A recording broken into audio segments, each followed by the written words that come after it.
Lizzy Borden reporting to you for WUMD Channel 3 News, Fall River. Behind me stands the house once owned and lived in by Andrew J. Borden, and where on August 4th, 100 years ago, the brutal murder of Mr. Borden and his wife Abby took place. Much confusion and controversy evolved from the never-forgotten tragedy, and with the 100-year anniversary approaching, the case still remains unsolved. Many theories have been suggested, yet none have been proven, and each theory has attracted the attention of not only the people of Fall River and the Commonwealth of Massachusetts, but of the entire country. My cast members and I have researched the theory and book written by Edwin H. Porter.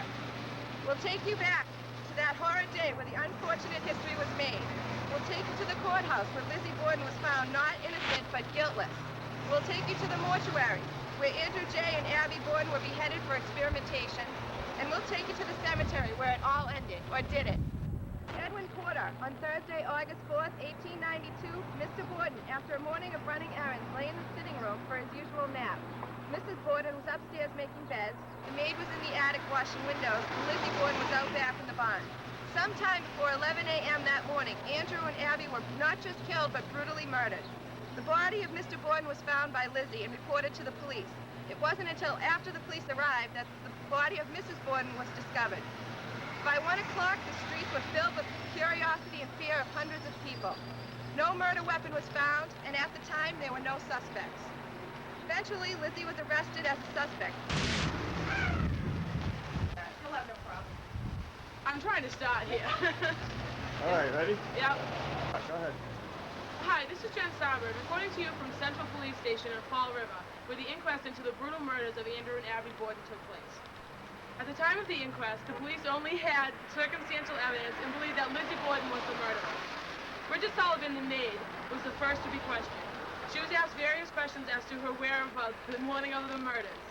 She stated that she was doing her regular work in the kitchen, and then she washed the breakfast dishes. After breakfast time, she saw Miss Lizzy pass through the kitchen and may have seen her again. After she finished her work downstairs, she proceeded to the third floor to finish washing windows. Bridget wasn't quite sure if she had seen Mrs. Borden on her way upstairs, and Mr. Borden had already left the house. While washing windows, she talked to a friend who was down on the sidewalk. A while later, she heard Miss Lizzy call her, and she went downstairs and found Mr. Borden dead in the sitting room. Bridget finished her testimony a little after noon, and Lizzy was the next to be questioned. For the remainder of the first day and a majority of the second day, Lizzy was Adelaide Churchill, Karen Harrington, John Morse, and Emma Borden were also questioned on the second day. By the end of the inquest on Thursday, Lizzy Borden was arrested for the murder of her father.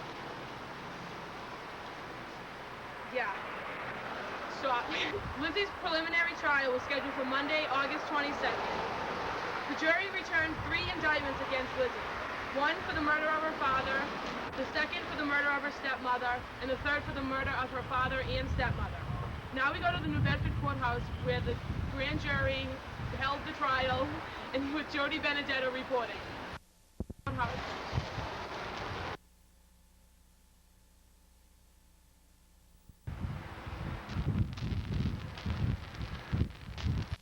I'm at the New Bedford courthouse.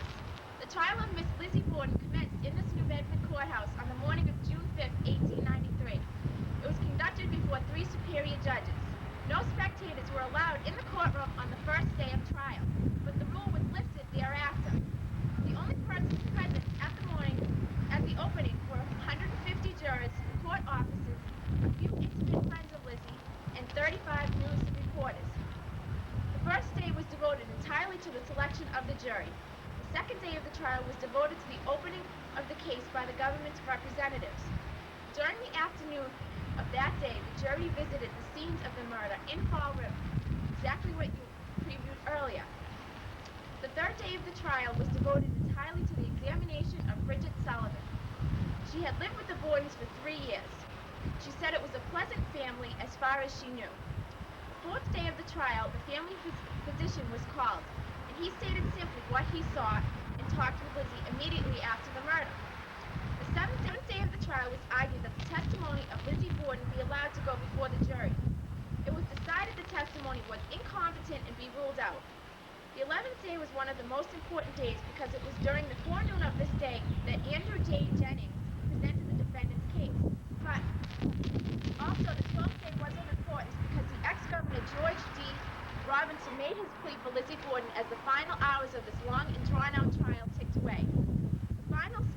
that of the district attorney now into plea. Although there are many differences about many of the issues in this trial, Lizzy Borden was found not guilty. This is Ken Danielle, WUMD reporter here at the Oak Grove Cemetery receiving vault in Fall River, Massachusetts, where on August 11th, 1992, the same day Miss Lizzy Borden was arrested for killing her parents, a team of 4 doctors came here to this vault to perform a second autopsy on the bodies of Mr. and Mrs. Borden. Here is where the mutilated heads from both victims' bodies were severed and taken for evidence in the trial of Lizzy Borden. The heads were taken from here to one of the doctor's offices where the flesh was removed from the bones, and the white skulls with great gashes where the axe had crushed the skulls were photographed and taken into the doctor's possession. Almost 100 years later, there is still a mystery as to who killed the Bordens and just where the skulls went after the trial. This is Ken Daniello for WUMD reporting.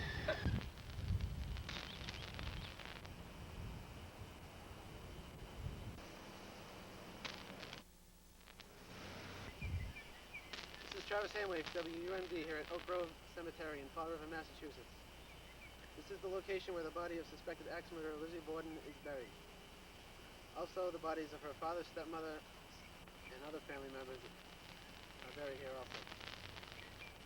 Lizzy Borden was accused of murdering her father and stepmother 100 years ago.